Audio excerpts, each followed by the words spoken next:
2024 July മാസം 30-ാം തീയതി പുലർച്ചെ 1:30 മണിക്ക് പ്രകൃതിയുടെ മഹാകലിതുള്ളയിൽ നമ്മെ വിട്ടുപോയതായ മുഴുവൻ ആളുകളുടെയും പേരിൽ ഓർമ്മകൾക്ക് മുമ്പിൽ ആദരാഞ്ജലികൾ അർപ്പിക്കാൻ ആഗ്രഹിക്കുകയാണ്.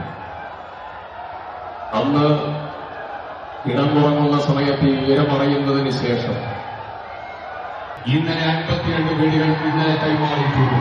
ബാക്കി എല്ലാ വീടുകളും കൈമാറാനുള്ള നടപടികളും നമ്മളെല്ലാവരും സ്വീകരിക്കും.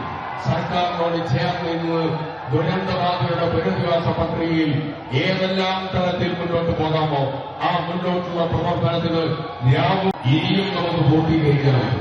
ഇവിടെ 178 വീടുകളാണ്.